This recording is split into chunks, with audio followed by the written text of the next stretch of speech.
give you a clue. Right, welcome It to rhymes the with bigger. podcast. When we figure out the actual name for the podcast, it's a pretty long name. Alright, welcome to the podcast. You tell us what the name is, or we've already decided what the name is and you'll see it with the name on Spotify. Yes. Just imagine we're saying that name now. Mm. We're going to chat shit. Hey, Gonna spit some bars. welcome to Morocco, boys. Yeah, welcome to. Yeah, to be It's fair. Morocco. What's your first impressions of Morocco? Well, cheaper out. I mean, to be fair, it's greener than I expected. I had this almost perception of it just being like a desert wasteland. Yeah. Um, I mean, like driving through from Marrakesh to here was basically like a fucking wasteland. It's like a war. It's like a war zone. It's like Yeah. it's like how I picture like Afghanistan in the fucking. But then like the slowly that we got into the city, it was like Marbella kind of vibe. I was Yeah. fucking shocked. but it was really nice. But I mean, there are no laws on the road here. Yeah. We were just driving, and there was guys with like 3-year-olds hanging off the sides of their bikes. And a And fucking 6-year-old girl on the back as well. It's like yeah. And we were just trying to figure out a way to like, obviously not commit murder. Yeah. And Joe got pulled over. That Oh, was yeah. fun, That was a fun experience. That was fun, yeah. Told the guy that I've been fishing in Cork, and I dropped like 3 Arabic words that I knew, and then he dropped 50 dirhams off the fine, which is like 4 quid. So So next time we get pulled over, we're just gonna say, yeah, I'm a fisherman from Cork, Yeah. mate. So it's like 50% discount, isn't it? yeah. Oh, but hey, no, I mean, Oh, what was that noise? donkey. Yeah. I'm just quite thankful we're here. I Yeah. think. Yeah. I said this before, like, I'm thankful I'm here, but I'm not thankful to anybody else, like, but myself. Like, don't get me wrong, I'm very grateful for how I grew up, the people I've had around me, like, 'cause obviously I come from a first world country, like, my family's together and shit, like, I'm grateful for that, which led me to starting, but since the start of this whole journey, I've earned this myself, like, I'm putting the rips, I took the risk, so, like, all these people that, like, post on their stories and shit, like, so grateful, so blessed, like, even if, like, I get that it might be, like, a spiritual thing or something, but I believe that, like, I've put myself in this position, I've sort of earned it. Yeah, And no, I don't mean that in, that's like, a so really valid. selfish way, but, I think, like, actually just being grateful to yourself. But I feel like you do mean it in a selfish way as well, but that's the point. Yeah, Right. yeah. I'm just trying not to sound like a dick to the podcast, but yeah. No, I think it's probably one of the first things Richie said to me when we met up in Manchester about this idea that it's good for me to be selfish in a way. Like, if you're not, I mean, you're the one that dropped the nuts, but Yeah. I had this conversation with someone at work, and we was getting quite deep into it, and we was just talking about selfishness, how people can either be like one side of the spectrum, just only give a shit about themselves and they're a cunt, and the other side where you just give too much and then you end up just losing your life, basically. Like, you don't know who you are. That's true. And I think in the middle of both of that is like realizing. So in the middle of both of that is like, all right, there's nothing, right? Because you just give and you kind of take whatever it is.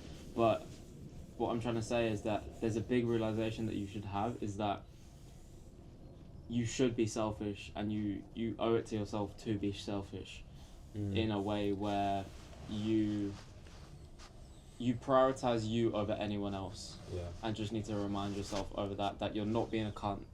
You are in this life, and you can't just live someone else's life. It's Yeah. yours. Yeah, you're being selfish, living the life that you've been given. Like, that's the thing to be grateful for, it's just the opportunity of life, and then Yeah. you be grateful for yourself of what you make of it. Yeah. I see it as a spectrum, but also like a timeline, right? So, like, I think... Timeless. Sorry. Yeah. Timeless, baby. Timeless, but yeah, like when you start, you have to be selfish, but I think, like, the more that you grow, like, then you have to start being unselfish, which is like what we're starting to do now in a way, in terms of, like, impacts over income. Obviously, income's like the selfish side of the spectrum, impact is more kind of like unselfish in a way. Like, you have to start just being super fucking selfish and not really care about anybody else, and then, like, the more that you grow into it, I feel like you have to be much more unselfish and think about other people. Like, for us, it's really our clients and our audience. But yeah, I disagree with that. I think me being selfish is giving to the world this gift I have in my mind is. yeah. You can, To me, that's being selfish, and it would be selfless to not give it in a way where I just cared too much about what anyone said. I never allowed myself to go on that journey to figure that stuff out. Yeah, that's more unselfish. That's more selfish living that, like, type of a life, really. Yeah, Where you're Yeah. not giving your gift to the world. yeah. it takes into that's a good way to see it. No, I like that. Yeah. almost like our definition of marketing is this idea of like serving people. Like, if we if we don't put our ideas out there and our beliefs, then we don't serve those people. We're almost doing them a disservice in the way. Like if we don't speak about our beliefs and we don't put the effort into shifting those beliefs, like a big one for me was about actually posting content. Like Yeah. you've kind of been here when I haven't and I have done it. And now that I've started doing it and actually getting messages off people like thanking me for posting videos, it's just silly. Like, Yeah. almost that. Yeah. If we don't put our ideas out there. So we said to Ben. Ben was too scared to sell. Hmm. And he said you're doing a disservice for people that want to buy your product if you don't sell. And he sold. And he helped people. Yeah. That's it, yeah. Like it's crazy, really. Yeah, you're being unselfish, but it's beautiful because like you can be selfish in a way of like trying to go for impact. Yeah. Like even pursuing impact is selfish, but it's a good thing. Yeah. Because some people might see your impact as incorrect, Yeah. right? Yeah. Don't know if I can think of an example, but I mean, in a way, Steve Jobs, like, I mean, you see it now. I don't know what it was like back then, but you see now all I kind of see on Instagram and TikTok is like hating Steve Jobs for who he was, Yeah. and you see that because he was so selfish in his mission for Apple that he made so many people hate him for that, Yeah. and that's okay. Yeah. Yeah. Yeah, I'm sure Steve Jobs doesn't really give a fuck about those hate comments. No. Like, he's like up at night thinking, fuck, fuck's Oh, sake, no. he's just in time, it's great. Yeah. Oh, no. Fucking Starboy123 commenting on my fucking Instagram post, like, Never ties into what we said before about Noah, like almost this idea of like, I almost disagreed with where his opinion was and what his opinion was. Like, I'm more than happy to be selfish and say to the people around me, like, I'm going to spend less time with you, and I'm going to spend less money on you because I'm in pursuit of this goal. Mhm. And you almost turn it that way, which Richie was saying, like, I'm being selfish in not pursuing that goal because there are so many people out there I could help. Like, if I was to put less hours into the business, put less hours into content, people then wouldn't find me and come to me. Therefore, I'm not solving this problem. Like, I'm not almost using my experiences to be able to solve that problem for them. They're going to be stuck in that position, and that's my fault. Yeah. That's my fault that I didn't have the balls to put a video out there, or I didn't have the balls to call them out something which I disagree with or was fundamentally wrong. Yeah, Yeah, same thing applies to your family as well. Like, when, I think I've said this story, but when, like, I was in the warehouse and I had the choice between tech sales or remote sales. Obviously remote sales being commission only. Everyone, like, especially my mum and dad, they told me, like, investment banking, like, you've done all this online business shit, it's not worked, get your experience and then get some money behind you and then go for it. Obviously I chose remote sales, which is like why I'm here now, but that decision was for them in a way, because like they just couldn't see it, but that decision was for them, they just didn't realise it at the time, right? Yeah. Yeah. Yeah. That's funny. What do you feel like if you go back? If you could say to you then, like, this is a question for everyone as well, but like if you could, where your mum was telling you, oh, your online business hasn't worked out yet, like, what would you, if you could tell like one thing that actually just like fucking transmute one idea through the fucking like through the world to Zach when he was 16? Like, what would you tell him to make him succeed? Like, what would be that thing? Do you reckon? This is a question for everyone as well. Yeah, So if good you see question. if you see what that answer would be, like, shout it. But almost like, what's the most important lesson you've learned over the past like 3 or 4 years? Bro's in a mental breakdown. You're good. I thought he was crying there. I think it would be that. I think it would be that. Well, Just great. like, oh, boys, wait, just give me a sec. Give me a sec. Oh, thank you. Nah, it would be that. It's like you're making the decision for them. Like, if you used to live by what everyone else says, then like the end outcome of that is living someone else's life, and it's kind of like living your life is like you have to make your own decisions.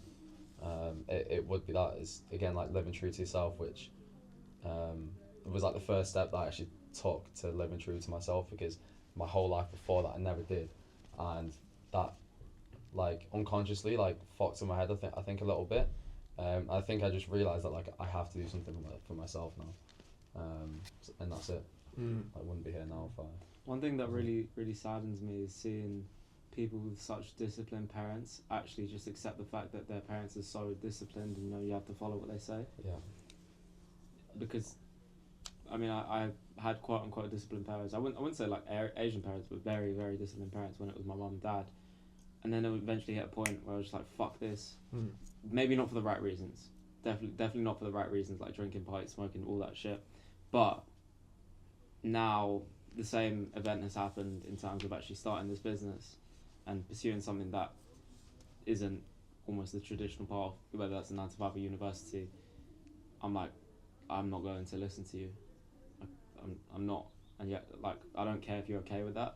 Kick me out the house or whatever. But I mean, in 3 years' time, you're gonna be on a yacht or some shit like that. I don't know. But and I'm okay with them hating me for a bit, because then they'll almost have this. I don't want them to have it, but they'll almost have this guilt in mind of like, fuck, kind of.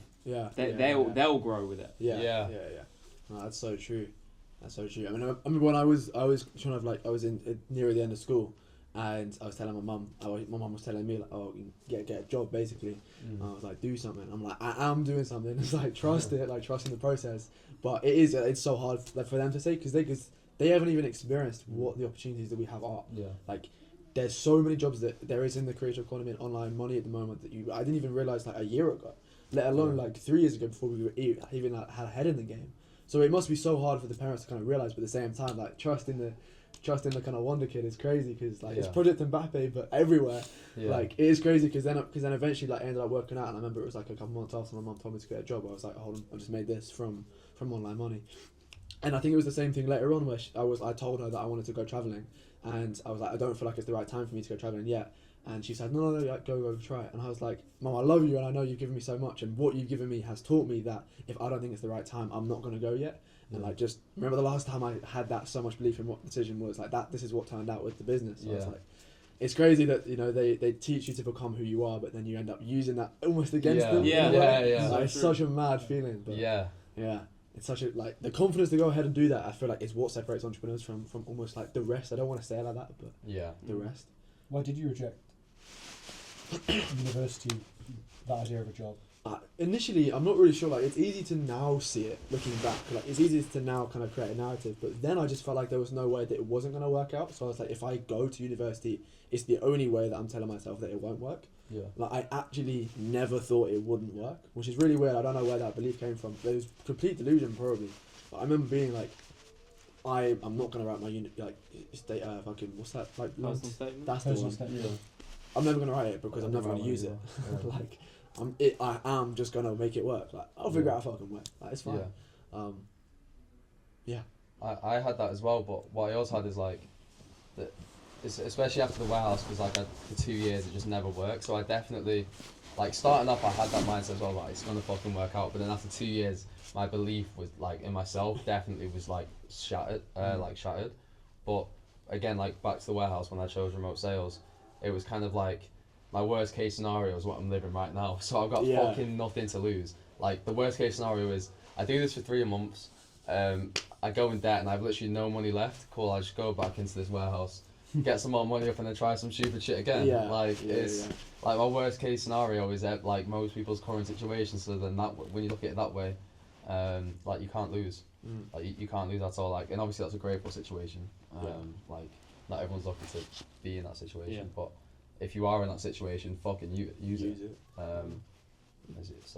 That's so real, to be fair. I mean, I'll say as well, like, I feel like the only reason that I felt like it was going to work out is because what I was doing at the time, like in terms of creating videos, is what I do for fun anyway. So if I lost my self-belief, I'd get annoyed, I'd get pissed off, and to make myself feel better, I'd create.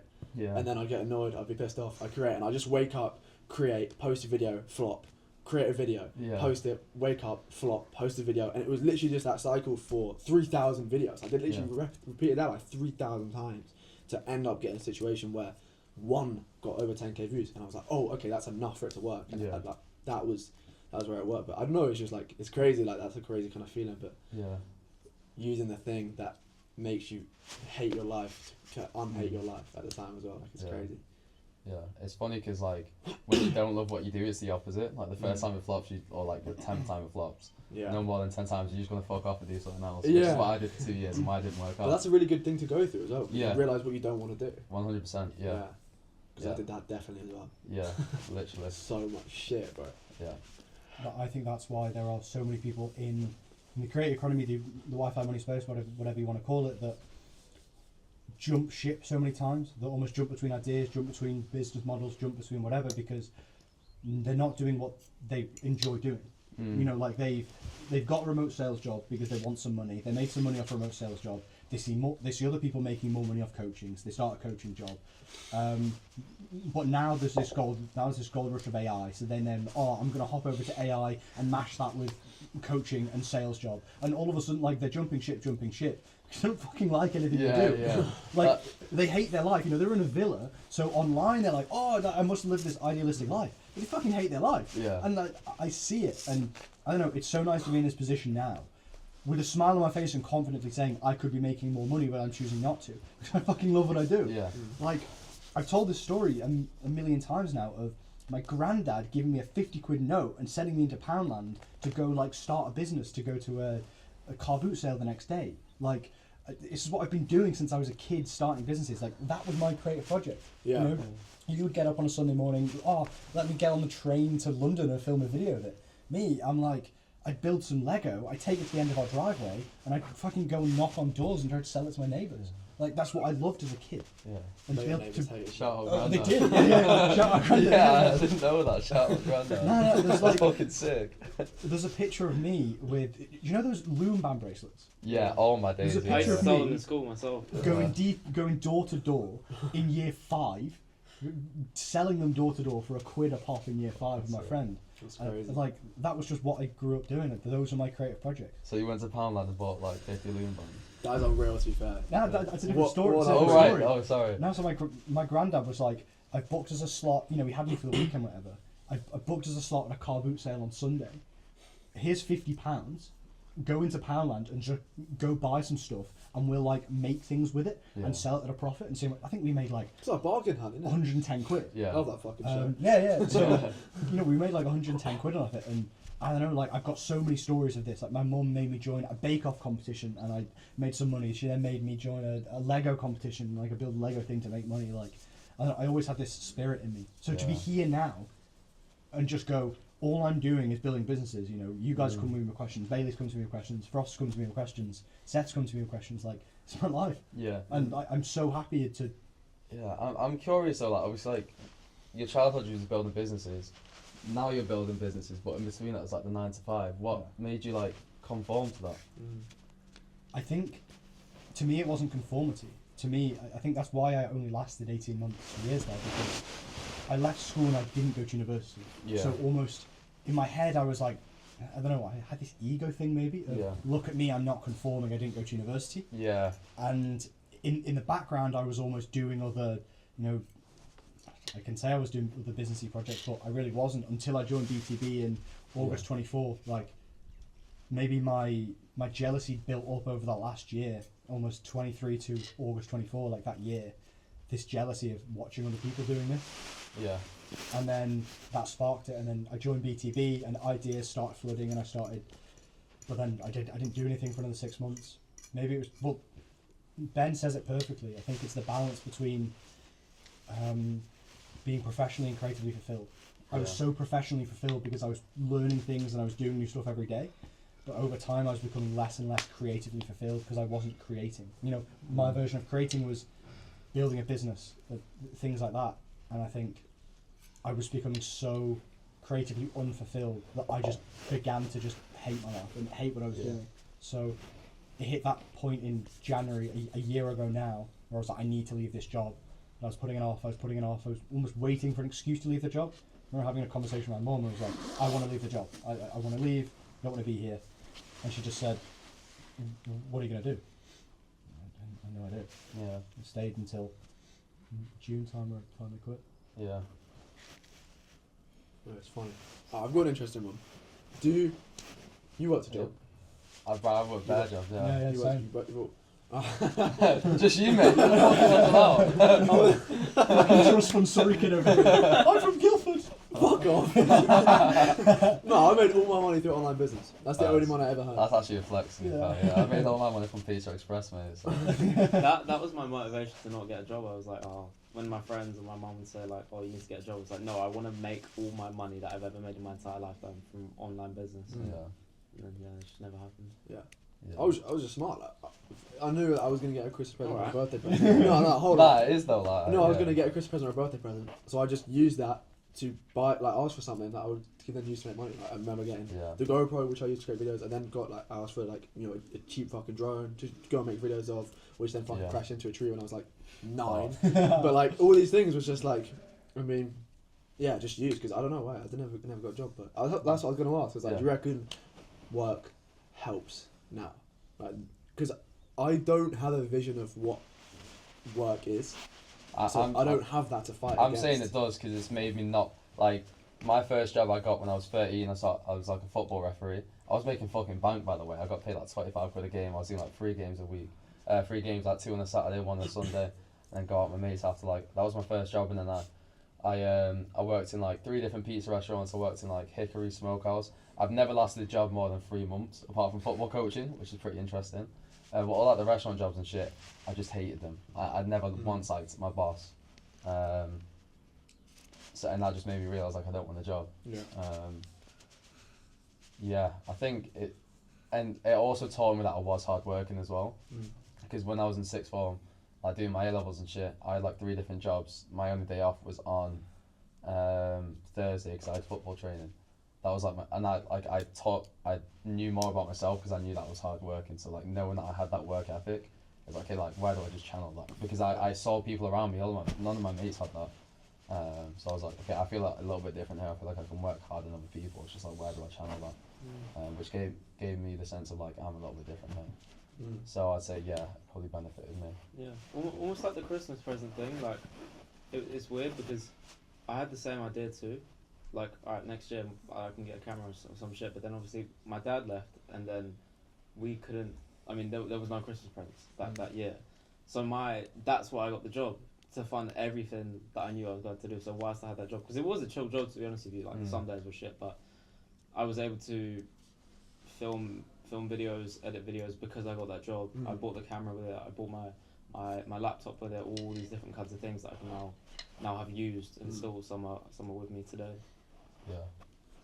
So, I think so working showed me a slightly different thing. I think it showed me that I was really good at something I hated. Like I was good at my job. So imagine how good I could be at something I love. Oh, shit. And in my head, I just thought, Goosebumps. yeah. And in my head, it almost showed me, okay, I have this hard work ethic. I have this autistic brain. If I can be good at something I hate, then fuck. Like when I start doing something I love, there's no way I'll fail. Yeah. So when I quit that job, I've never looked back. Yeah. Fuck no. I think it showed me that. If anything, obviously, getting money every month is so nice, and I wish that I could have a guaranteed $2,000 a month now and didn't almost have to chase it in a way. But I don't know. I like the chase. Yeah, I like the chase. Yeah. Chase is good. It's just it's like uncontrollable. No, it's controllable. That's why it's fucking good. Yeah. It's uncapped. It's Yeah. unreal. It's like it does just fucking feel like. I know we joke about it. Test Max in it all the time. Fucking test. But It is a test. it's an like so. unreal feeling Yeah. where you can just fucking like you just decide like Yeah, like you can decide everything about your life. You can decide the food you want to eat. You can decide where you want to live, who you want to live with, and you just fucking control it by the Yeah. business you build and how you help people. It's fucking unreal. and then you get paid. It's like serious test, man. It's like Yeah. plus 100 tests. Like, Yeah. you get it. But I think people don't understand this. Like, I've been in that job, and I still hang out with a few of the guys I used to work with, and I love them. They're really good guys, and they just don't understand this idea of being able to control their life. It's still everything they talk about is my manager said this, or I didn't get this pay rise, or like they talk about that, and I know we joke about that now, but I think this sense of genuine freedom, like true Yeah. freedom, like Yeah. if I wanted to sit in bed tomorrow, do fuck all, I could. Yeah. If I could do that for the rest of the trip. Yeah. Really, like probably got to join the odd call, but probably get away with doing 3 hours of work Yeah. for the next week. But I think that's the other thing is like people don't understand how hard it is as well. Like how long it actually takes to get to that situation, because it's like it's so much easier to wake up for someone else than to wake up for yourself, Yeah. and then you have to do that every day for like multiple years, and it's like the time frame that it takes is genuinely just underestimated. And you think you can until you do. Like Yeah. you think you can like 3 months I'm in there and all of a sudden like you get no results. It's like fucking hell. Yeah, 3 months You gone like just that. snooze the alarm and it's like that. You get into a rut so easy. I mean, maybe that's a good question. Like how long has it taken us to get where we are today? I think that's a really good transparency thing. I see all these, make 10 these appointment setting coaches make 10k in the next 90 days or doing these speed runs, whatever. But Yeah. when you have a job and you are in that position and you actually want to build this life which you enjoy, not really hate, how long did it take us? For me, like 3.5 years now. Yeah. Is that 3.5 from when years. you started? When I first joined Andrew Tate's Real World. Like, that's what I'm saying. That's what I'm saying. That's the start. So when was it until you Um, saw your first bit of like I made it? Maybe let's say it just made you since you made like your first $2,000 So online. appointment setting. Yeah, when I was in remote sales. First month I made like 200 quid. Second month, broke the record and made like $5,000, and that was like fucking hell. I've made it. I was on top of the world. So how long did it take to go from Andrew Tate's Real World to that? Was that 2 years? Nah, more 3. Was it? Okay. Yeah, so I joined year after year 11 because like I didn't even want to go sixth form. Yeah. And that's when I started seeing like loads of Andrew Tate shit, Luke Baumer, all those all those kind of guys watching Iman Gadzhi videos. So I joined Andrew Tate's course because Iman Gadzhi's was too expensive. So I joined his It was like course. 60 quid. Ah, to be fair, he was pitching high ticket. There. Yeah, he was. pitching like If 2K. he dropped something lower ticket, it would have popped. To be fair. But, so that was like just after year 11, and then remote sales was like last year 2024. So 3 years, man. Yeah, 3 years. Like it's pretty much spot on 3 years. That's crazy. But yeah, like in between that, like there's so much shit. I don't say it takes 3 years because I could have spent those 3 years so much better now. Looking at it now, looking at it from the point of like a 16-year-old kid who knows nothing. Like I told you, I joined. I was selling copyright. And I didn't even know what the fuck it was. So I'm not saying it takes 3 years, but like if you have no fucking idea, it could take 5 years. And in between that, I was working jobs and stuff like that, so I wasn't all in all the time. Yeah, 3 years, pretty mad. Yeah. And now it's like 3.5. Yeah. Fucking yeah, Onk status nearly achieved. So it's peak. So you've got 1 year on me then? Got 1 year on you, Yeah, yeah, mate. because You I'm little about, bitch. I'm about two and a half years. 2.5 years, yeah. I must have joined Andrew Tate's The Real World about this time last year. Not last year, sorry, 2 years ago. Yeah. But before that, I was just fapping about with random business ideas that I never really kind of really actually trusted and went through with, but I still see that as a start. Trying to basically like pick apart the information on like reels and YouTube videos and write shit down, but Piece it together. piece it together, but just Such a long feeling, bro. oh bro, just watching so many fucking videos, you get to a point after like a month or two after watching those videos, you're like, why am I not fucking rich? Like you watch like 200 hours of YouTube. Yeah, Why am I not punching rich? your laptop. So I was just like, fuck it, like let me just buy into this course.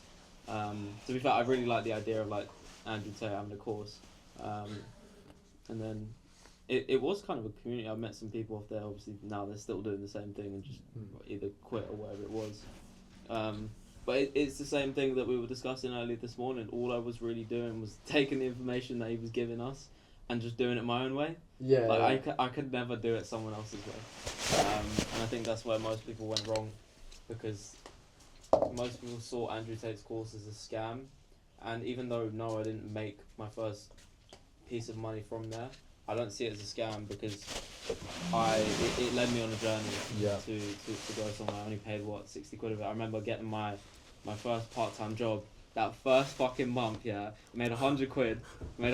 Spent 60 of it on Andrew Tate's course and just said, yeah, that's it. I'm done. Yeah, pretty insane. That's funny. What about you? Me, alright. We look like LTCC type thing, like lifetime cash collected. No, No one knows just that flex. much, by the way. Like, no, not total lifetime cash.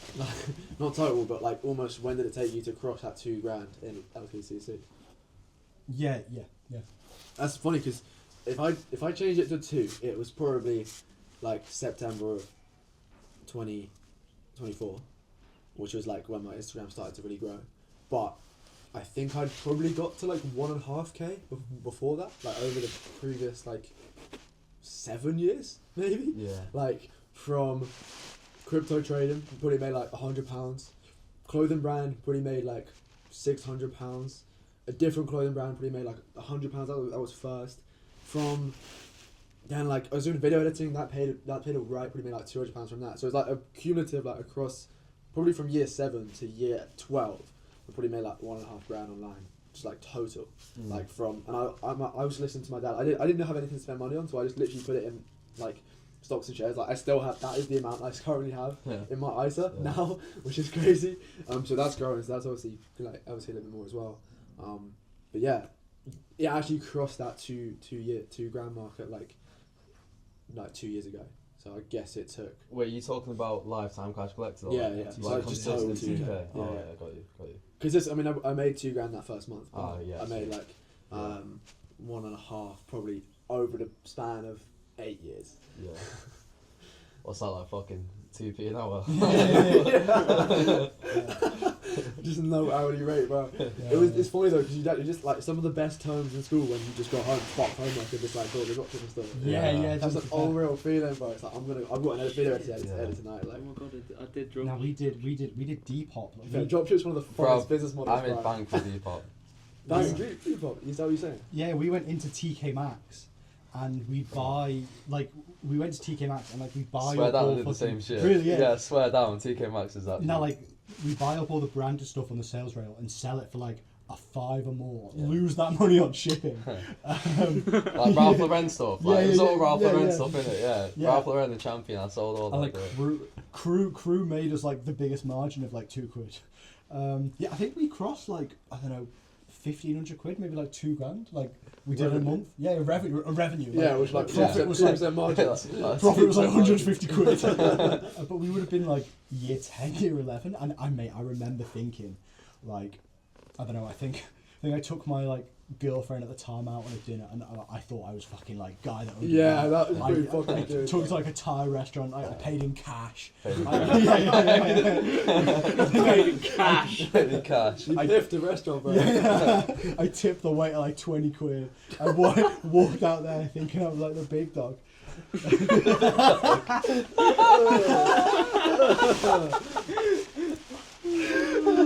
Oh my god.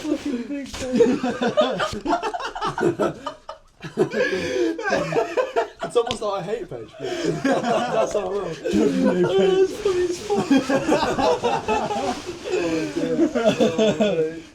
If I reframe that question to you, Seth, and go, when did you feel your first biggest point of success? Oh, that's a good question. I felt really good when I was like, I can't remember exactly how old I was, but I feel like I was 9. I started a car washing business with my brother, and my dad had bought a jet wash to like sort out the house and the cars and shit. And me and my brother went door to door with leaflets and just put up people's letterbox. Didn't actually speak to people, but then we just got phone calls booked in, like calls, appointment setting basically. It's been DM settings since you Fucking hell. And then yeah, we made like £84 that summer washing cars, and yeah, splitting that into 84, I love how you Again, remember that. yeah, number. cash, bro. It was unreal. Just £42 each. Unreal feeling. Oh. And it was good because it was like at the same time we were banging YouTube, so it was like we're creating and we're making money. But it was sick because obviously Dad bought us that like pressure washer and we used it, and I was like, oh, that's crazy. Like you can go and use something and actually like just create money. But Yeah. no, that was a crazy feeling. To be fair, I don't even know what I spent on. I think I just kept it in my box. But yeah, I probably would have pushed a bit harder if I actually wanted to buy something. 82 Yeah. quid. Yeah. So you've still not learned to DM set. What? So you've still not learned to DM set. What are you fucking? What the fuck's going on? What are you What? saying? Bro, we need some training. That's No, we were the best pricing structure though, because we were charging £4 a cart, but then people would only have £5 notes, so they just get, oh, I'll keep the change. I'll keep the chain. And then people would only have £10 notes, and they give us like £10. Like that, we should have had like projected revenue should have been like £30. Like we did like maybe like 10 cars. Everyone just paid double. Yeah. Oh, Bro, bro. we should just charge like 2,498. So yeah, just pay us 2.5, but just keep the chain, didn't it? Yeah, I did the Strategy. my first dropshipping store was with my mate. We started mate, it was this massive old project. I thought it was actually like that was it for me. Yeah. And it was these you know the AirPod cleaners? Where you Little- clean the AirPods and you Yeah. can scoop the shit Oh, out yeah, your thing. I was making content on there. Like I wasn't speaking, but I was kind of in it, but just not showing my face. Yeah. We used to record that like every day. We'd record like one piece of content for like a week, and then we just fucking gave up because, I mean, we made a sale, but I mean I bought it, so I was the only sale really.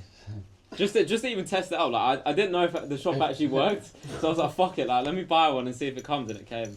I still use that to this day now, so it's pretty handy. Do you? Yeah. That's actually funny. Nah, dropshipping is such a fun business model. Yeah, Well, bro. It's Yeah. shit, but well, no, it's not shit, but it doesn't like it's fun. Yeah. I got into trading but the only problem was I had no money to trade. So like I had this like app for like 6 months called Rooster where I was like trading. I was like, when I get money, I'm gonna start trading. I mean, I've never really traded now, but yeah. I was like, when I get money, I'm gonna trade, but just never had any. Yeah. 3 times. Could have been a trader. Yeah. I You remember just sitting and watching the graphs. Yeah. I never do anything with them. I just look at it, pretend I'm trading. I used to do that. I did trading as well. I used to do like all trade analysis, drawing fucking paper. Oh, did you? Yeah, all that shit for like 3 months. And I don't know what the guy's name was, but it was like this YouTuber who really just dropped some. I don't know. I got told from a friend. I think he's still doing trading now actually, but I just sat there for 3 hours, just fucking every day, just sitting there analysing these charts, drawing these bloody Candles and shit. candles and all these lines and crazy stuff. And I'd send it. He was almost like my mentor at that point for Yeah. trading. I'd just send in like every day what I kind of did. That was the most fun I had in my life. Like I had no fucking clue what I was doing, but it was Yeah. like the idea of like someone keeping me consistent for this thing that I had no idea what it was. It's just that pushes you knowledge. It See feels what like you're knowledge, learning yeah. something you shouldn't learn. Mm. It's like learning secrets. It's like, fuck. Secrets, Yeah. definitely. Yeah. It's funny. I think I was about to film a reel on it yesterday, but before it started to rain. But there's like, I feel like there's almost like 2 parts in life now, which is just like path 1 is you get told what to do. You keep asking for permission. You keep, someone says you do something, you do it. Like type of thing. Like you're not the one in control of your life. Only other people are. Yeah. But there's like that other route when it's like. The other route is obviously you just learn to create money. Like I feel like that's what we do. Like we don't make money, Yeah. we create money. You can Yeah. create content. You can create the life you want to live. Like almost just saying, like you were saying earlier, that just the other side. Like the other side is literally just deciding to believe that other route is possible, and it is possible, and then you just fucking go and live that life. Like it's so mad that the other side of Yeah. that is just deciding to live that life. Yeah. Like the dream life is just on the other side of deciding to live a dream life. The way you Just see that- the world that- is yeah, so much different. There is no moment. There is no. Well, there's a moment, but there's no like crazy thing that happens. It's literally like, alright, I'm gonna do it. Yeah, that moment's now. Just realise that the only thing stopping you from living a dream life is living your dream life. Yeah. Just do the thing. Just do It's the thing. crazy. It's hard. Yeah. No, but I still see so many people I know from the hometown. Like, I'm sure you guys do too. We've spoken about this, about your friends, and you look at them and you just go like, you could do it. Fucking Yeah. hell, bro. That shit We've pisses spoken me about off. it. It's like, so many people coming up to you, go, oh, put Yeah. me on. Like, I got 3 messages today. You could do it. Those are the people that I want to help, though, the outsiders in school. Like, because I felt like I feel like they actually have the most potential than anybody else. Like, the ones that, like, used to, like, stare out the window and the teacher would tell them off and shit like that. Like, So true. and they ended up going, they're probably now, like, electricians or plumbers and stuff like that, making good money, like, living a comfortable life and stuff, going to the pub on the weekend. But those are the people that really have the potential. Because the reason why they were staring out the window in class is because they think differently. And that's the trait that's going to really, like, again, just make them the most progress like, and to live the life that they want to live. It's just, I don't know. Yeah. Yeah. I had a mate at work who I kind of feel bad. Like I don't feel bad about it at all, but I kind of remember him like from certain jokes, and I don't see him anymore because he's saw him at work. He's such a good fucking friend, funniest guy I've ever met, and we got to a point where we were speaking about him being a comedian, and he kind of was like, when you get first like told that what you was just saying, like he was asking me, yo, like what do I do about it? I was like, just do it. He was like, what's like kind of stopping me? I was like, the only thing that's stopping you is you fucking doing it. Yeah. And then I planned out with him like, yo, you'll go in LA for a week. Like you said to yourself, I know I can get some startups and like bars, like the open mic shit. Yeah. I planned out like I didn't try to, but he kind of said it himself, and we planned it out, and he went LA and just didn't do it.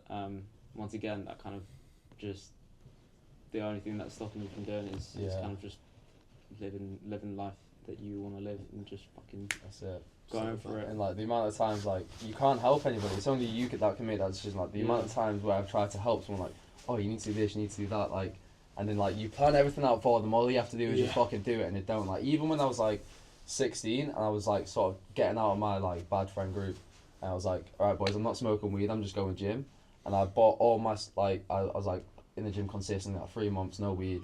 And I was like, I want a training partner, and all my mates were just smoking weed. So like, And then once I started bringing my mates, like they couldn't come to the gym without smoking weed, and then all of a sudden I started smoking weed before all the gym sessions for like 2 months straight, and then I realised I was like, I was doing well before like I bought my mates, like I'm not trying to, I tried to put them onto the gym, and then it just fucked me. So it's like, no, like there's so many different examples, but like you can't bring anybody with you, like they have to do it themselves. Yeah. That's almost like I was watching a video the other day, must have been a week ago, about like it was Alex and Mosey talking about cells. He dropped this like full cells thing. I was watching it, and it was about that kind of what you just said there. People, one of their objections could be like they want it their way, and the kind of way to handle that is like, alright, you want it your way, you get a different result. You do it my way, you get the result that I've gotten.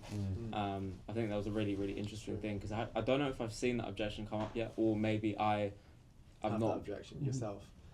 Yeah. Do you think we're guilty of pushing our version of a dream life, i.e. this freedom, almost this villa, on others? No. Yeah. Well, this is a question that fucks with me a lot. Is like, can everyone run a business and do entrepreneurship? And I don't think they can, because, yeah. To answer your question, I don't think we're pushing it on. I think we attract people who already want it. And I think the same thing there is like, you don't need to worry about can everyone do it.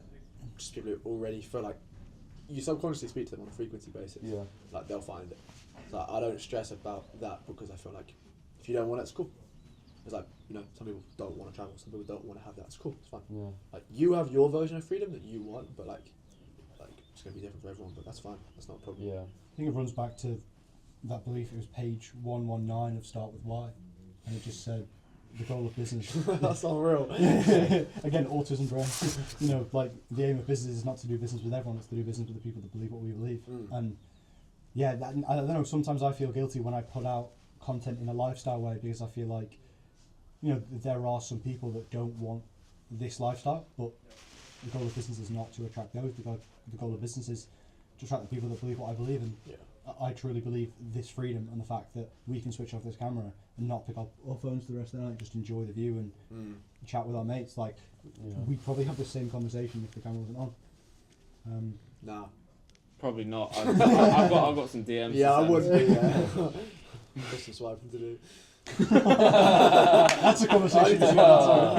Please. It's a bummer scroll. See, that's got some appointments there to do. Oh dear. Talking, should we wrap out that? Jack? Oh, the sunset is looking quick now. Yeah, actually it is. Throw a lot, Fucking hell. throw a lot on this, take out a grayscale from this far. You mean log? Christ, I'm trying to get a little selfie to send to the Marge. Hey mum, I made it. Fucking throw out of grayscale. It's like the second time I posted a video. You know, I sent him the D-Log lot, and he's just been using that on all his footage. Like, It shouldn't work. It does, to be fair. I've put it on literally all my videos since you sent it to me the other day. yeah, that's so funny. That should not work. It should have worked, but it actually does. Oh dear. Oh, it's the nicest sunset we've had. It's fucking beautiful. To be fair, I haven't got much to say. I'm out of conversation, like words. Yeah. I'm rich on idea, I'm it. We can end it there. Yeah, yeah, bye. We talked about secular employment. We can, no, to be fair, if we just like, we've got, how many days left? Fucking 12 days. Jeez. We could just like tell us, alright, sit down for half an hour, or however long we want to sit down for, like, maybe not every night. We see if but- we can do it enough that we can create an AI to do podcasts for us. Like, we give it our voice, we give it what we'd say. Yeah. Oh, right. Yeah.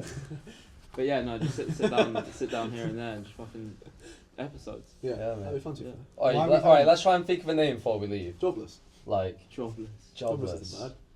Nah, it sounds too much like Timeless, to be fair. No, Yeah. Jobless just seemed like a comedy kind of like, I don't know, like, yeah, The unemployed generation. that's just gay. Oh, if you're still watching, comment down below the name. Why are Yeah. we filming this? Yeah. Yeah, no, because like, It's no, not laughs, isn't it? Jokes. Genuinely what? Oh Jokes, shit. Yeah, I mean, I'm Document- filming this because document the moment in time. What it's really like, I'd say. What it's really like. I'm filming this because I know I'd have these conversations, but we can make some content out. Yeah, that's definitely true. There's clips out of this. Um, Yeah, the what clipping them? You guys. Yeah. I think like something like Pay per view. into like a business something. followed by shits and giggles. That's an awful name. No, it's not. No, it's not. No, you can tell where the growth operators are. Yeah. It's not a growth up. Incredible. To be fair, your No. bias is growth partner. You can't say anything. Oh, I know. You still haven't changed it. Growth No. partner's Instagram name. I know. We thought we was on. We thought it was actually the shit like when we came out with that. Yeah, It's no, good no. name. So we But I came swear everyone's got it now. I thought I was like the first one to like do it. we came up with growth partner because we Yeah. didn't like growth operator. So like partner up with people. And then I was kind of like, I don't really like the name. Let me just slap creative in there. Yeah, Yeah, to be fair. Oh, creative growth. Yeah. creative growth partner. Have you got that in your Nah, bag? I don't. To be fair, the one I kind of call myself is like creative operator, because a bunch of stuff is just different, but also like I just do loads. It's like operations at the same time. It's creative. I'm a business coach from my mum. I just like creative director. Fair. Like yeah. creatively directing how my business goes. Creative director, leader, all round, top man. I'll go with one of them. To No. be fair. I don't know Bro, about just top spit man. his Tinder profile. Alright, that's enough. You know what we should do? We should pull up like the Seth Lloyd Hinge profile and just like review it, like No, content no. reviews. No. Content reviews. We pull up and it's like 26, fucking... 6'4". 26. 6'1". Looking for a cheeky